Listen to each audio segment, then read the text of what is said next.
Welcome, fair people of YouTube, to the first part of the Arena Compendium or Arena Guide that I will be creating. In this part, we'll talk about neutral cards and, well, basically neutral cards. We'll go expansion by expansion, evaluate all the cards, and before we go to that, I also hope you saw the part 0 of this compendium when I basically explain how to draft.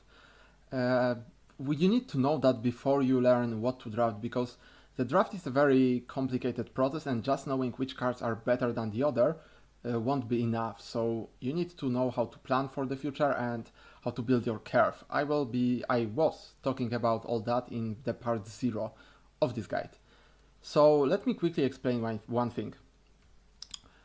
We will be having the star system here, right? The stars from 1 to 5. 1 star is a card that you should never pick unless you are really desperate for curve.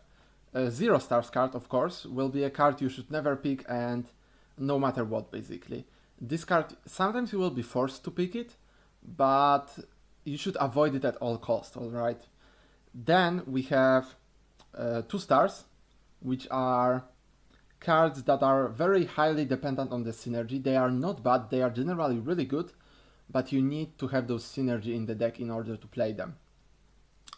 I would say that this is the hardest point in this ranking, I would say, to evaluate, because some cards, like for example Ancient Alchemist, are really good and you want to draft it, but you also want to, sometimes you will draft a deck without a single Earth Sigil, and then your Ancient Alchemist is literally 5 mana 2/4, and that's a feels bad, man. So you generally want to avoid this in early picks, and yeah, but I was probably talking about it a bit sooner. Then we have 3-star cards, which are basically cards that are pretty bad, but they are good for filling your curve. So cards like, for example, Fighter, a 2 mana 2/2, right? He's literally doing nothing, he's just a 2 mana 2/2. But if you don't have enough 2 mana 2/2s in your deck, which are really important in the arena, you want to draft him as soon as you see him, right? Then we have 4-star cards, which will be cards that are extremely good, but you want to avoid drafting them if they kind of screw up your curve. For example, you are going hyper aggressive sword, you don't want to draft Zeus, right? So Zeus will be a 4-star card. Other example is like, you have the choice between 2 okay 2-drops and 2 great 3-drops. If you have 0 2-drops and like 5 3-drops in your deck already, you will pick those 2-drops because you need them for the curve. Curve is more important than the total quality of the cards. This is the difference between Shadowverse and other card games. If you look at drafts in Magic the Gathering or Hearthstone, you generally want to pick the best value cards and the best cards overall, the best quality of cards. And then in the very late stage of the game, of the draft, you want to fill up your curve with some random cards you get. In Shadowverse it's different, you have to work on the curve from the very beginning of the game. And why, it's all explained in the part 0 of the series.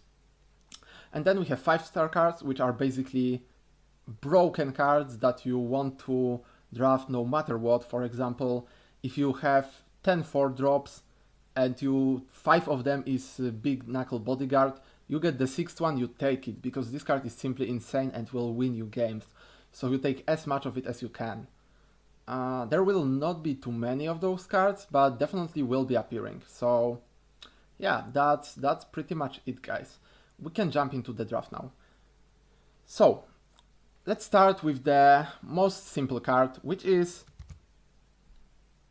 Goblin. Wait, why is it not working? Oh, I see. There it is, Goblin. This is the simplest card of the game, basically. Goblin is just a 1 mana 1/1/2 without effect. So when do you want to draft it? The answer is very rarely, because 1-drops are generally bad in Arena, unless they are really good, right? So for example, Sacred Plea is a 1-drop that draws you a card, actually 2 cards. so you want to draft Sacred Plea probably very often. But Goblin doesn't really bring anything to the table. It's literally a one-cost card that you can fill into your curve or, you know, play on turn 1. And even if you play it on turn 1, you will maybe get like 2 or 3 damage with the Goblin and then it will die. And face damage is meaningless in Arena. It's all about the board unless you are killing your opponent. As long as you have 1 HP or 20 HP, it doesn't really matter, because in Arena it's really hard to get the reach. So, you know, your opponent will have hard times finishing you off anyway. That's why cards like Goblins that are really played in aggro decks are pretty bad unless you are playing Swordcraft or Bloodcraft or Shadowcraft and you build a very aggressive deck. So Goblin is definitely not a card you want to draft in your first draft of neutral cards. You want to draft it a bit later when you know you are playing an aggressive deck. That's why the Goblin will get 2 stars rating. Oops, excuse me. There we go. 2 stars rating. That means that Goblin is generally not that good of a card, but it's highly synergistic with aggro strategy. So if your deck is playing full aggro, you want to draft Goblins. And this is the only example, guys. Otherwise, don't draft Goblin. Unless, you know, you are forced to. But being forced to draft something is a different story. We actually covered that in part 0, probably. So yeah, let's go to the next card. It's Fighter. So as I was talking about, Fighter is my example of a card that is really good if your curve requires it. That means that Fighter is a premium 2-drop, right? It's a 2-mana 2/2. It's as good as, let's say, Lyrial, as long as you don't evolve her. It's as good as Unica if your opponent kills it immediately or if your face is undamaged. So Fighter is a pretty straightforward 3-star card that you have to pick if your curve needs more 2-drops. Next card is Mercenary Drifter, and this is a bit of a different story. It's not because, you know, when you look at 3-drops are generally 3-mana 3/2 or 3-mana 2/3s, right? In Arena, 3-mana 3/2s are way below the curve. That's because they die to 2-drops, and 3-mana 2/3s don't die to 2-drops. So you definitely want to avoid Mercenary Drifter because it dies to 2-drops, it dies to some 1-drop spells even. Your opponent can literally kill it for 1 mana, so it's a pretty bad card, and I'm gonna say that this will be a 1-star card. You don't really want to avoid it at all cost, but you definitely don't want to draft it. So if you have, like, for example, 0 3-drops and you get Mercenary Drifter with something that is acceptable as a pick, you definitely want to take it. It's fine, it's definitely fine. But don't overuse this card, guys. It won't really win you games. It probably won't even win you curve. Most of the cases it will just get traded for a 2-drop. The different story is when you are going first, you can play your 2-drop and then trade your 2-drop for your opponent 2-drop and play your Mercenary Drifter on 3. Then it's fine, but again, your opponent may just kill it for 1 mana and play a 2-drop and be ahead on board already on turn 3 when you are actually going first. That's such a loss of a tempo. You don't want this to happen.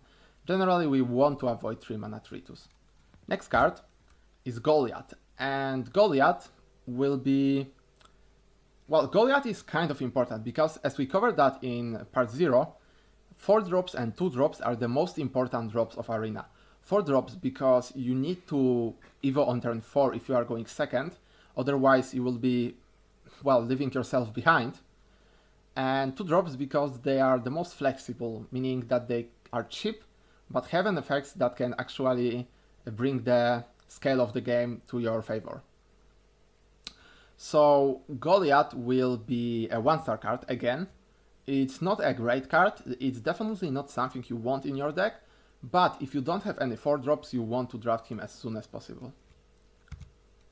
Then we have Angelic Sword Maiden, and I mean, we are talking about basic bronzes, right? There is no way we are having something spectacular in basic bronzes. But Angelic Sword Maiden will be as well 1-star card that you want to draft if you don't have 5-drops, if you lack taunts, or if your other pick is just simply worse than that. It's also a no shame to draft this card if its pair is actually really good. So definitely keep an eye out for that. Next card is Well of Destiny. And well, the biggest downside of amulets on Arena is that they take your board space for usually a really small amount of value. Because in Arena, all that matters is that you stay on tempo, which means, because tempo gives you basically board control, which means if you sacrifice a turn to play Well of Destiny, you lose a lot of tempo because it doesn't build your board at all. It has no immediate effects. It's only at the start of your turn. So when you want to draft Well of Destiny is probably never.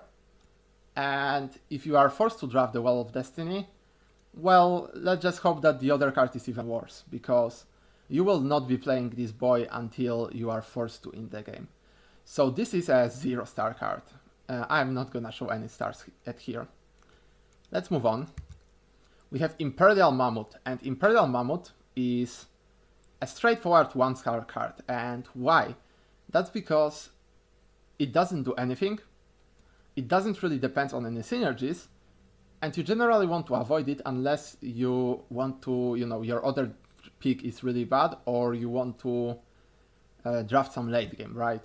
Imperial Mammoth is not a bad card, don't get me wrong. It's definitely a good card in Arena, but you still want to avoid it as much as possible. So it will be a 1-star card.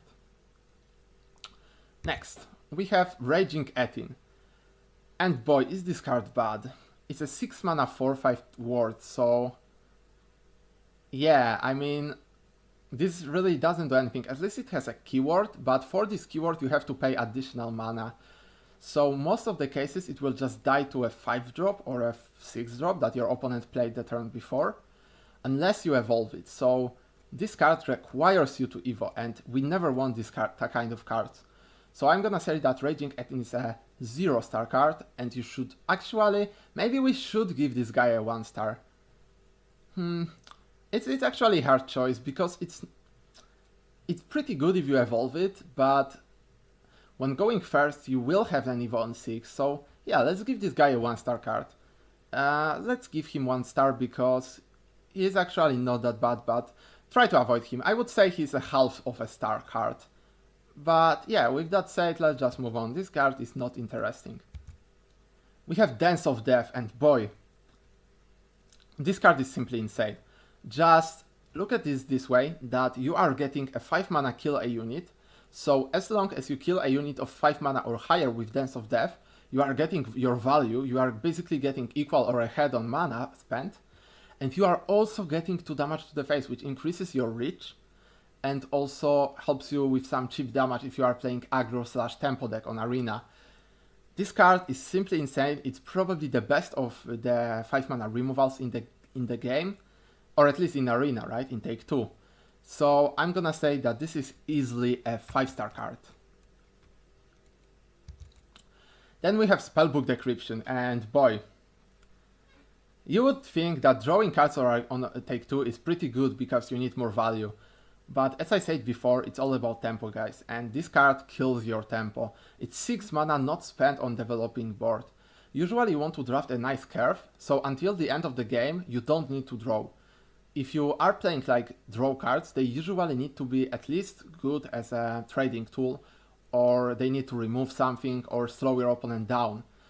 And this card does neither of those, so even though it's not the worst card on the Arena, it still is 0 stars. Then we have Unica, and well, I'm gonna say that Unica is great, because Unica is a premium to drop, it's a 2 mana 2/2, perfect stats, and it has an effect, which basically makes it semi-ward. So I am actually not displaying the cards effects here, but I hope you guys know, and you can just pause the video, launch your Shadowverse and see what the card does. But I'm gonna say that Unica heals you for 2 at the start of your turn, which means your opponent has to kill her if he wants to avoid you healing for free. And you are still getting a 2 mana 2/2, so it's fine, right? So this ability kind of gives the ward, as in your opponent has to kill it, or he will have to, well, work on your face like 2 damage more, like it increases your health. So this is always a high priority target, which kind of gives this ward. This is what I'm talking about. And with that goes that this is a 2 mana 2/2 that has ward and can heal you. This is easily one of the best 2-drops in the game. The only downside is that it's silver, so you will get it a bit more rarely, right? But I still have to give it 4 stars. This is not an insane card you want to draft every single time. If you have enough 2-drops, you can pass it very easily. It's not the end of the world. Humpty Dumpty. How to evaluate this card? Well, Humpty Dumpty is definitely a bad stat line, right? It's a 4 mana 3/3. The only upside of Humpty Dumpty is his ability that you can evolve him and deal 3 damage to everything, which for 4 mana and Evo point is actually pretty cheap. With that said, let's talk about some synergies with Humpty Dumpty, because there are cards like, for example, Feria or Alice that will buff Humpty Dumpty to 4 HP, and if you evolve this Humpty Dumpty on 4 HP, he will deal still 3 damage to himself, but he will not die, so you will get a 4 mana 4/1 that dealt 3 damage to everything else. And has Rush, of course, because of Evo.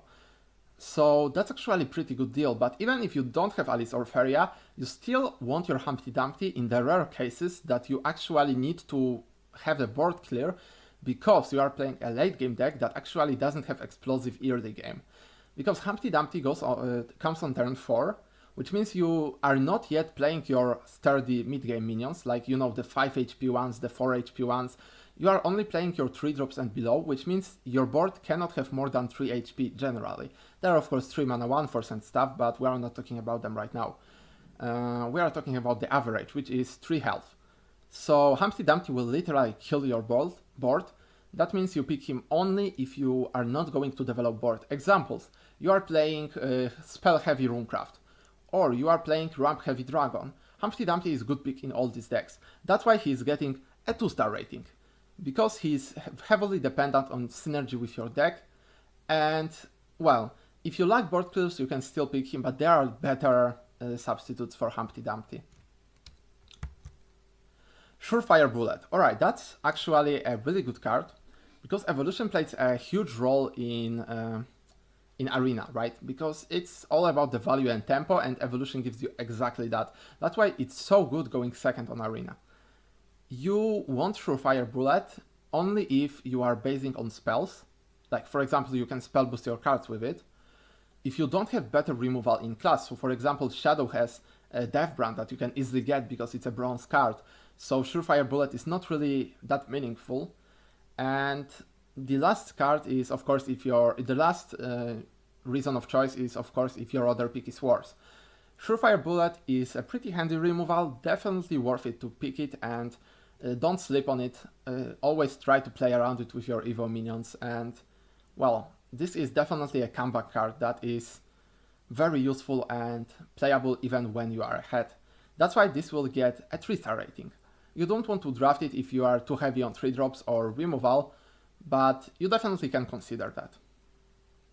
Next card is Archangel Reina. This is our first gold from Darkness Evolved, and, well, let me tell you, this card is so terrible.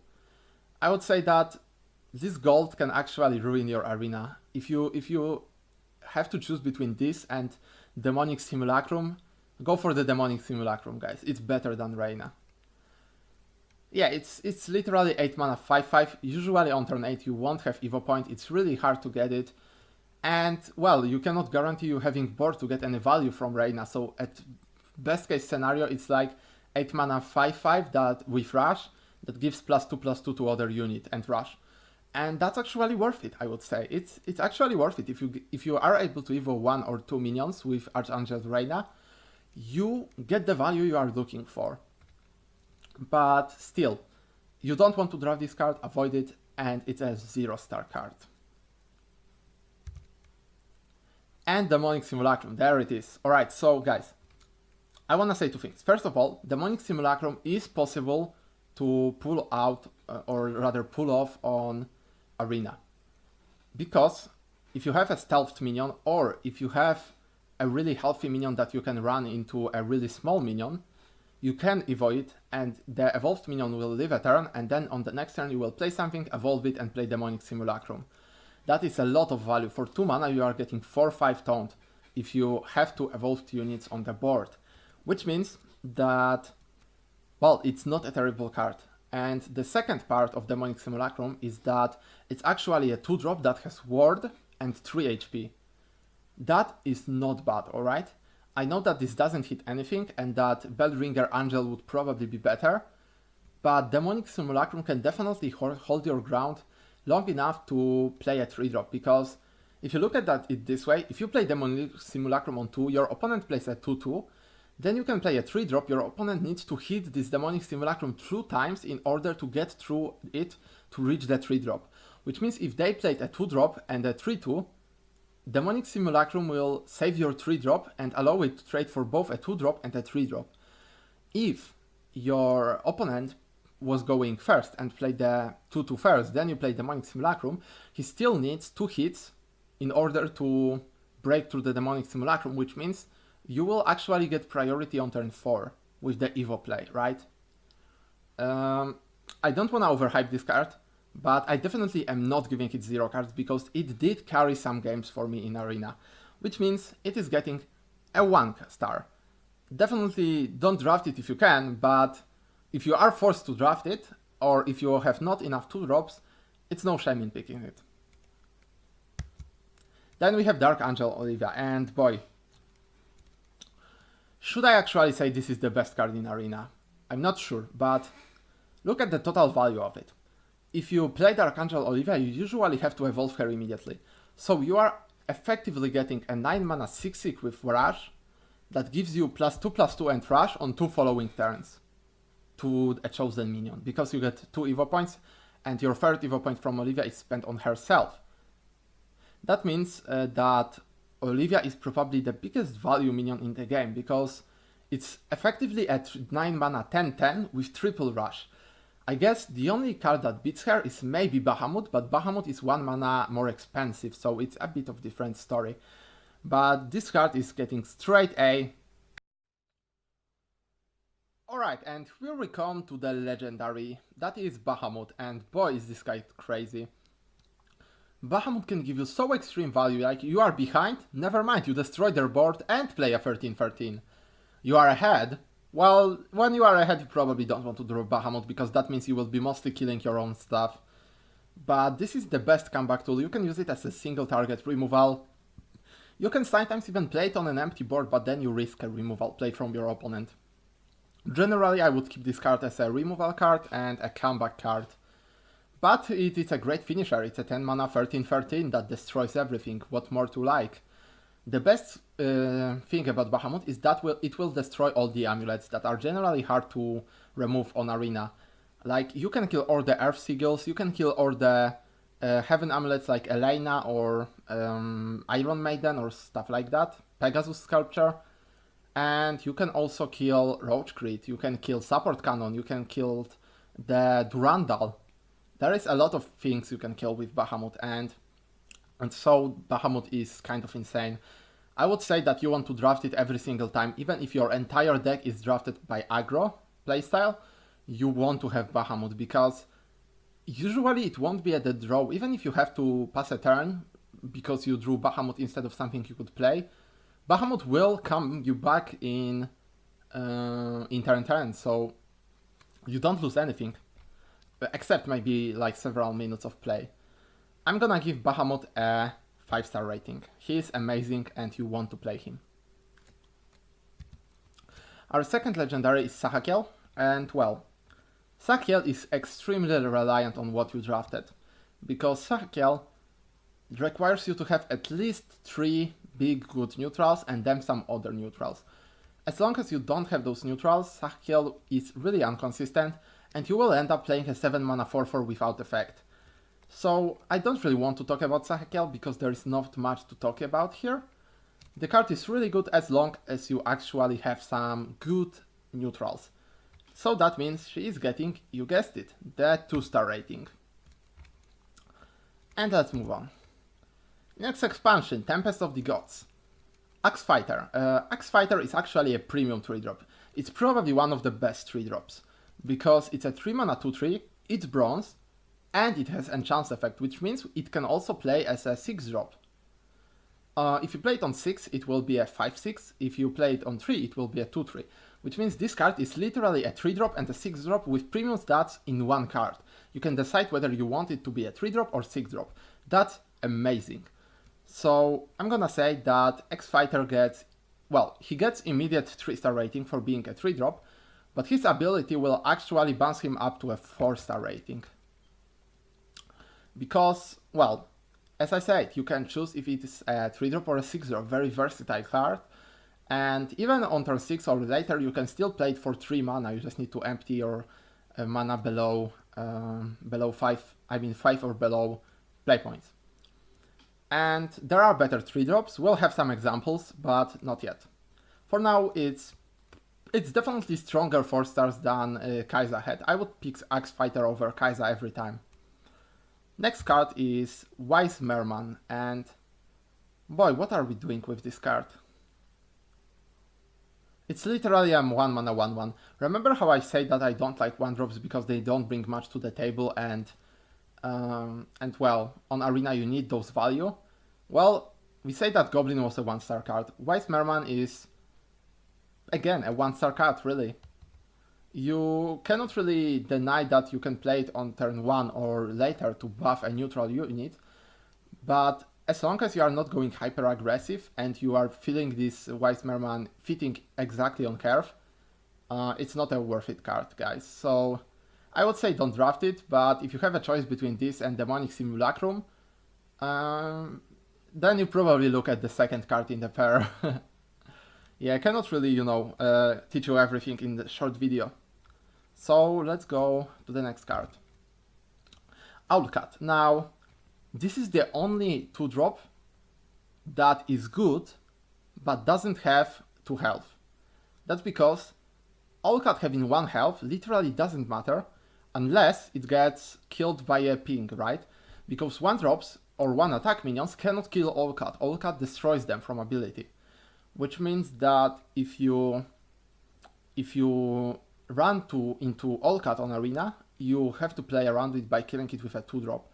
If you run at Owlcat in draft, you probably want to look at it as a 2 mana 2/2, which means it will get at least 3-star rating. But its ability is actually underwhelming because 1-attack minions are really unpopular on Arena. You don't really see those. That's why Owlcat will get 3-star rating. Because he has 2 attack, he is for 2 mana, and 1 health is not generally a liability unless you will face Runecraft, which has the most amount of pings. And Runecraft is pretty bad class on Arena, so I don't think you will find it often. Test of Strength. This card is really terrible, guys. Test of Strength is only good when you are already ahead and you want to win more. And even if you do that, then what are you gaining? You are forcing yourself to trade for opponent minions? You are giving them additional chance to come back in this way. Well, the only case that you want to play Test of Strength is when you play it on board and your opponent played on face damage. So this card will be useful versus cards like classes like Sword, Blood, or Shadow. Or Dragon aggro variant. So yeah, I'm gonna say that this gets exactly 2-star rating. It's not a terrible card, you can definitely use it in some decks, but it's really situational, so I'm gonna give it 2-star. It's dependent on synergy with your opponent deck. It's also good when you generate tokens, so I guess 2-star fits. Next card is Goblin Princess, and boy, is this card awesome. It gives you a total of 4/5 of stats, so a premium 5-drop, right? 5 mana 4/5, but it's split among 3 bodies, right? That means you are getting 4 damage if you want, but if your opponent is ahead on board, he will just spread the damage across his units, and in conclusion, you will not kill anything. So that feels bad, man, and I'm gonna say that the fact that she gives you this 4 mana 5/5 ward kind of is making up for it, right? You actually get some pretty good value from this card. And it also synergizes, well, it's a two-edged sword, right? You either get cleared by AoE or multiple attacks from your opponent, or you take it to your advantage and clear multiple small minions of your opponent, or, buff your board with something like Sage Commander. I believe Sage Commander is out of the arena now, but yeah. I'm gonna give Goblin Princess a 3-star rating because I just don't think it's a must draft. It's definitely a good draft, but it has to fit your curve. If you have too many 5-drops, you don't want to draft it, and 4-star cards are cards that are really good unless they really screw your curve. This card is not extremely good, and you want to draft it, but only on curve. Hence 3 stars. Wandering Bald Elta is a 2-mana 2/2. He gets 3 stars. His Evo is pretty bad, because his Evo only gives him +1/+1. True, it denies your opponent and yourself, remember about that, all the fanfare effects and necromancy effects and, similar effects. But this is a two-edged sword. It's not really good, it is not really bad. The only good thing is that you get to control when you deny it. And yeah, but your opponent can easily kill it. And the fact that it gets only +1/+1 is kind of bad. Alright, it's kind of really underwhelming. I mean, it's not even worth the effect you are getting for this Evo. But I still gonna give it 3 stars because Evo is not the most important thing when it comes to 2-drops. It's generally consistency, and Elta gives us this consistency. So as I said, every 2-mana 2/2 gets 3 stars from me. Impartial Streaks. This is always and will never be different, a 4-mana 3/3 without effect. Bad card, 0 stars, don't play it. Frozen Mammoth. This is a straightforward card that says, if you have a 7-drop in your deck, this is a 3-mana 6/7. And that is kind of crazy. Imagine that you can also combine it with some cards that actually gets cheaper as you play other cards. For example, the Lion from Heaven, right? The gold something Lion. You can also combine it with Daria, for example, if you are able to spell boost her. Or if in the worst case scenario you just play it with a regular Mammoth, and for sacrificing her 3, which is not the end of the world because usually you will come back on turn 4 with Evo Point, you are getting a 3-mana 6/7 on turn 7.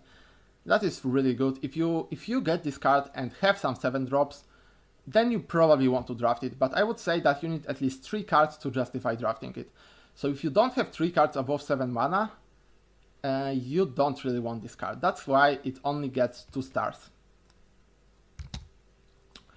Ariet. Ariet is, first of all, gold, so it will appear rarely, but it's definitely a card that can win you games. You have to look at it this way, that on turn 7, what minions of yours are alive? Probably a leftover from turn 5 or 6, and probably, maybe if you traded those more efficiently and your opponent traded more efficiently, then you might have some leftovers like from turn 1 or 2 that just didn't get killed because everything was trading upwards. So I guess that Ariet is not too good with those 2-drops, but as soon as you get a better card, a late game card, Ariet suddenly is amazing.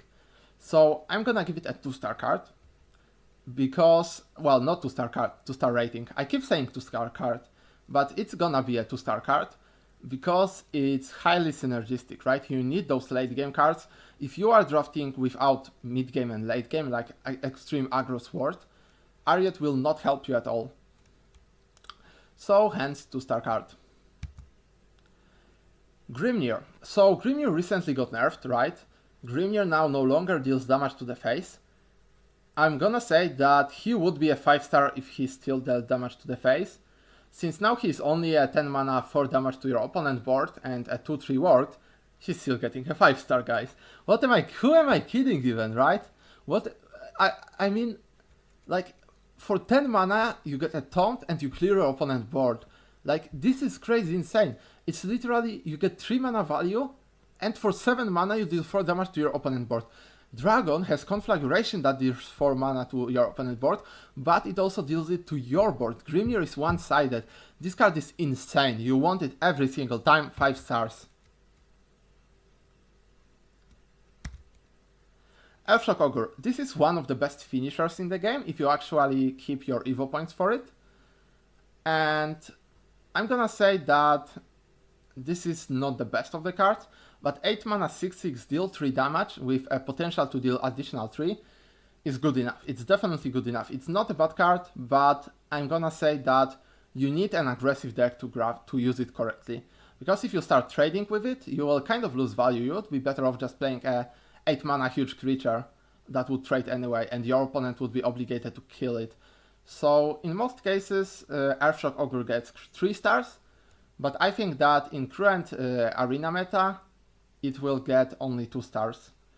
Actually, 2 stars is a synergistic card, yeah? So I guess if you are playing aggressive deck, Earthshock Ogre is a good friend of yours that will often help you close out the game. So it's synergistic with aggro decks, hence 2 cards, guys. If you are playing control, you would rather avoid it. Then we have Zeus, and Zeus is another card that is a great finisher. For only 10 mana, guys, Bagatella. It's not even a saying in English, I think it's only a Polish word. Anyway, for only 10 mana, you get a 5 damage to the face and a 5/10 taunt. Zeus will probably never be targeted at a minion, unless the minion is much bigger, or your opponent is able to kill Zeus with 1 minion and then rest will go face. Then you kind of want to force him to trade with his smaller minion and his bigger minion, right? Zeus is extremely good, but he has the downside of being a 10 mana card, which means that you won't always be able to draft it. For example, if you are playing extremely aggressive, or if you are playing a lot of control cards and you don't have a ramp or means to survive till 10, you won't draft it. That's why Zeus gets 4 stars from me, which means he's a very good curve if he fits your curve. If he doesn't fit your curve, you don't want him. And then the last card from this expansion is Israfil. And boy, is Israfil awesome, right? The only problem with Israfil that she doesn't really face in Constructed is that most of the cases he will just literally heal you for 4 and get removed by a hard removal, something like Dance of Death.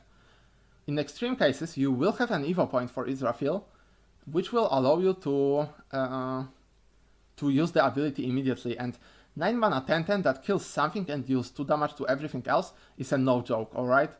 So I'm gonna give Israfil 2 stars, because she is extremely synergistic with your Evo point or Sahakel. If you for some reason have Sahakel in your deck, you kind of want Israfil, sure, why not? It's a really good synergy. So I'm gonna say that Israfil is not a bad card, but it's just too expensive for as little as she does when she comes into the play. So if you don't have means to activate her immediately, Evo or Sahakel, she is pretty bad. So pick her only if you have something like Dark Angel Olivia or how was she called? Morrigan? No. The Moriana? I think it was Moriana. The blood card that gives you Evo points if you are on Vengeance. So yeah, overall a pretty solid card. Maybe 2 stars is a harsh rating on her, but I'm not gonna give her more. Alright guys, we'll take a quick sip because my throat starts hurting.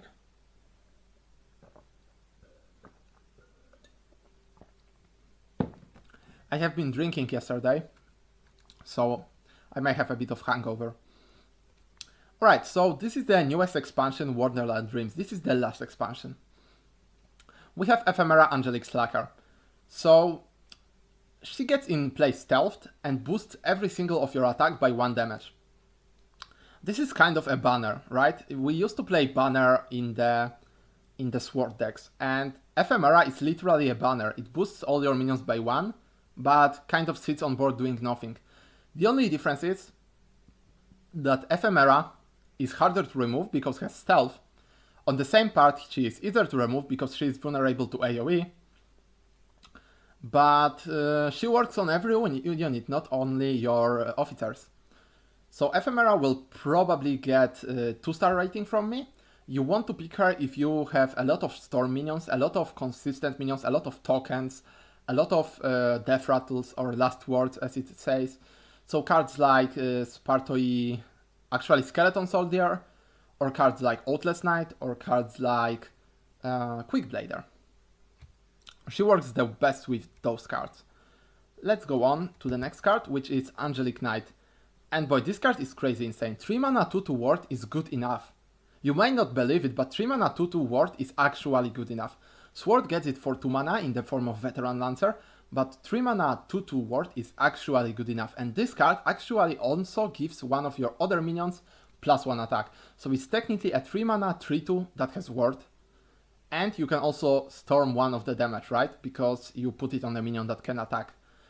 That means that Angelic Knight is probably one of the best 3-drops in Arena, and I'm not gonna exaggerate here. I was going to give it 5 stars for a second, but I'm only going to give it 4 stars, because if you are heavy on 3-drops, you don't want to pick it.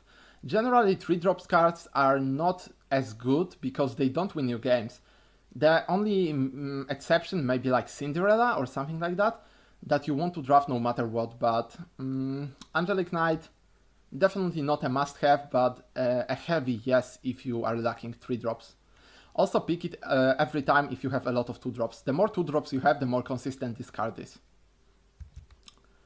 Goblin Leader. So Goblin Leader also got nerfed recently. He got changed from a 3 mana 1/2 to a 4 mana 2/3. And I think like this change actually gave him a lot of potential in Arena.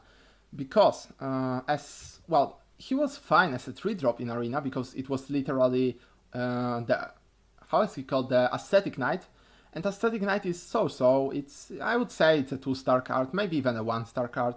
Goblin Leader on 4 has this huge advantage that you get to evolve him if you are going second. And I told you guys, 4-drops are extremely important on Arena because if you are going second, you must have a 4-drop, otherwise you are falling behind. Goblin Leader is one of those 4-drops that will actually give you a lot of value, because if you look at the Goblin and the Goblin that spawns, it's a 3/5 of value. For 4 mana you get 3/5 of value. That's a lot. And I know that health gets a bit reduced because it's vulnerable to AoE, but it's literally a 3/5 of value. That's a lot. And you can evo that to a 5/7 of value. It's Dead Moros. You literally outtrade Dead Moros. I mean, Dead Moros will still trade better for you because of the thing I said, that lower health actually kind of stopped your trades. But it's still fine. Goblin Leader is definitely getting a 4 rating from me. It's definitely a better card than it was in terms of Arena. So definitely give him a try, especially if you miss him from constructed play. Then we have Explosion, and this is a terrific art. I mean, I can't really look at it. Can we hide it somehow?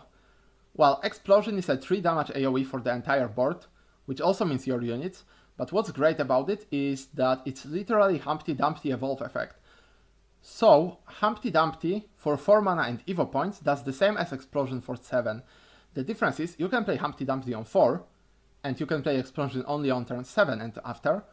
But Humpty Dumpty eats your evo point. Sometimes it's really bad. Sometimes you would rather evolve something else, like, I don't know what really, Luel maybe? And get more tempo, and then if you still lose on the board on turn 7, you play Explosion.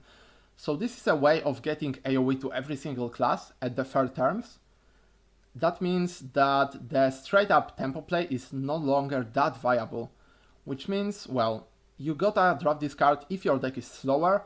You definitely don't want to kill your own units.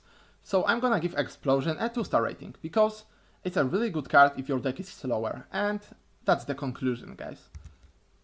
Then we have Actress Feria, immediately 3 stars because it's a 2 mana 2/2, but she actually synergizes with your neutrals very well.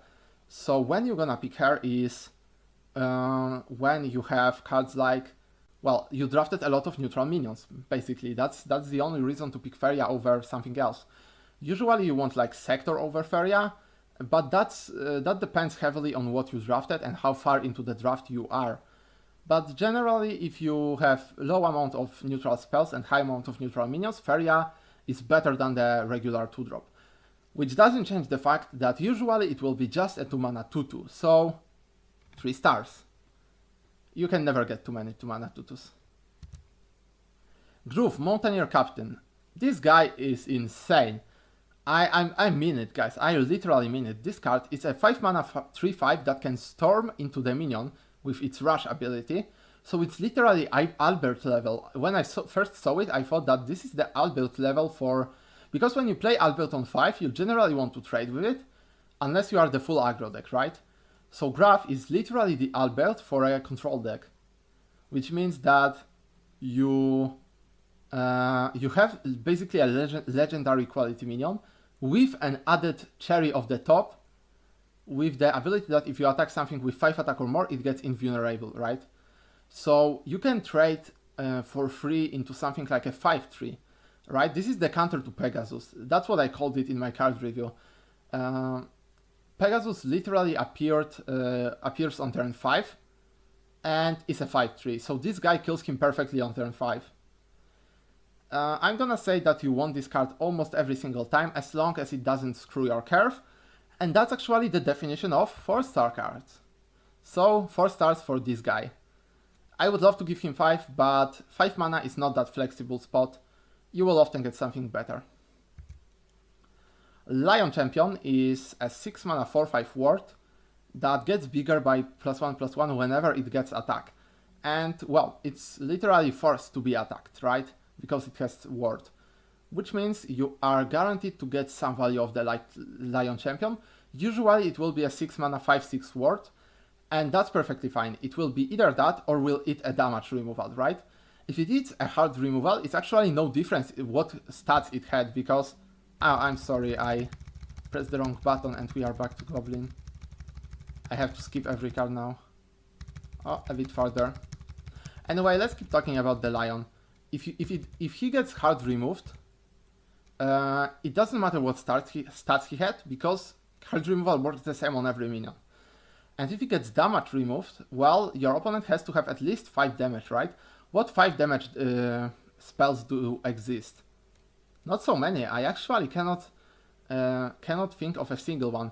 I guess Breath of the Salamander when it goes to with enchants, right? This is 5 damage to a single unit. So Lion Champion, very good card. Power creep to the Ogre, the 6 mana 4/5 ward. The only difference is it's a silver card, so you will get it rarer than the Mogoshai Ogre. I think the name is something like that. Anyway, I'm gonna give it... What should I give it? Probably a 3-star. 3 stars? Yeah, I think it will be 3 stars, guys. Because this card is really good. People sleep on it, and you can also meet a lot of noobs in the arena that actually don't know its ability, how it works, and will try to kill it with smaller units, making it bigger and unkillable. So, yeah, you don't want to abuse those players, of course, but you don't want to concede against them either, so I guess that they have to learn on their mistakes. Or they have to watch me play arena and learn on my mistakes. Okay, next card. It's Into the Looking Glass. This is a straight up 2 mana card, because you pick this only and only if you have cards that rely on neutral synergy. If you play Forest, you drafted some Flower Princesses, you maybe even picked up the Beauty and the Beast. Into the Looking Glass is your best friend. If you drafted, for example, Hector, or like you are playing neutral rune on arena, this is your best friend, guys.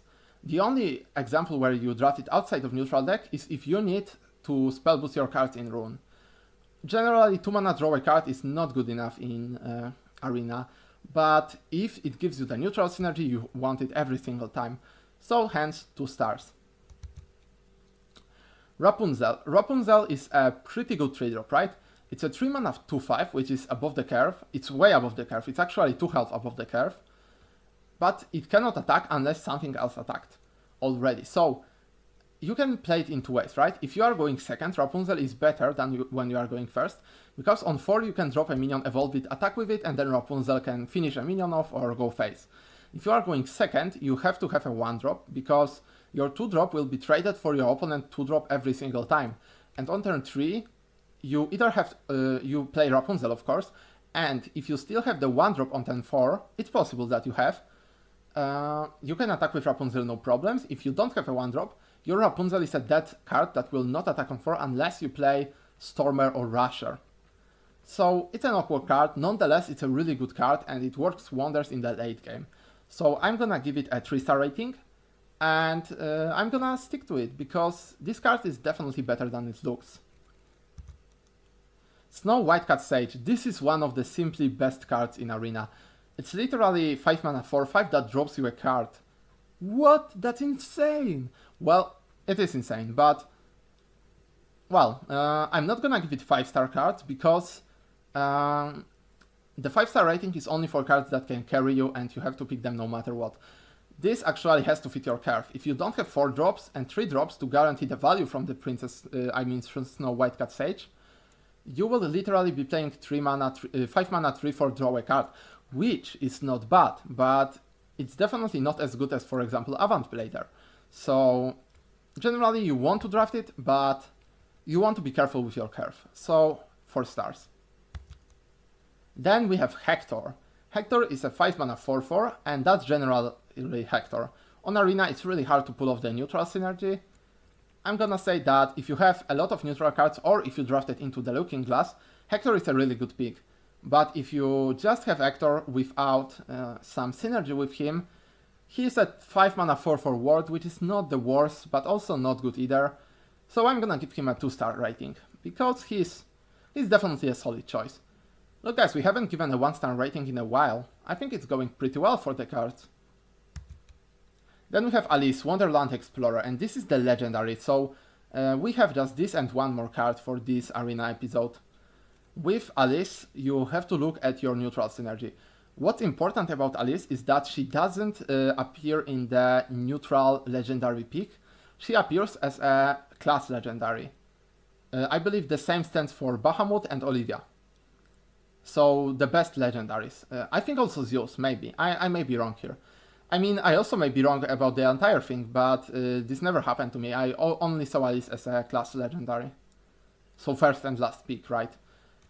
So Alice is a 4 mana 3/4, that's pretty good, alright, that's on curve. But you don't want to waste your legendary pick on a 4 mana 3/4, you want something better.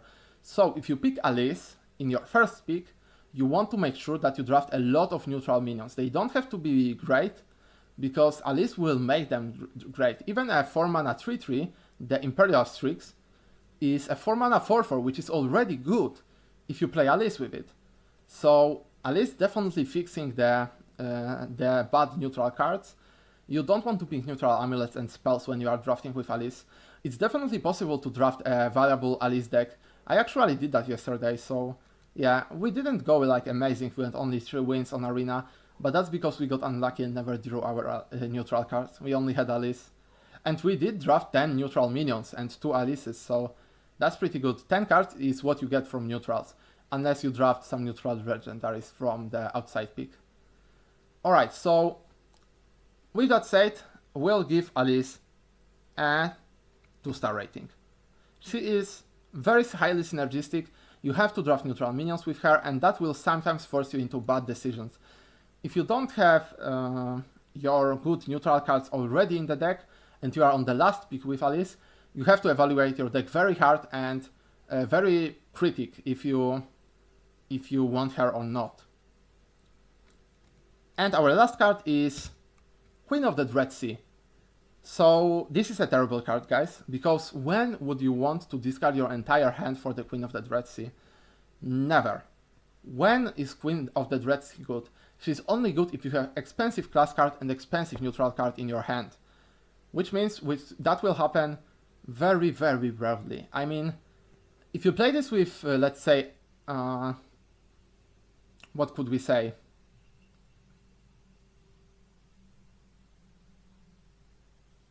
I have no idea, maybe... all the examples I am thinking of are in the standard expansion, and standard expansion is outcluded of the arena.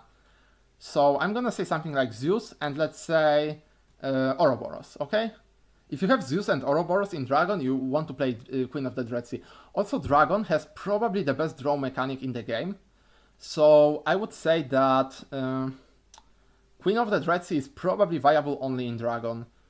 Unless you have like some rune with some expensive stuff. Maybe some expensive airfries like the Dragon Lore, the Mage of the Dragon Lore. May work, may not. So I'm gonna say that Queen of the Dread Sea is extremely synergistic card, but even if you have the synergy, it might not work out for you very often. So I'm gonna give it a 1-star card.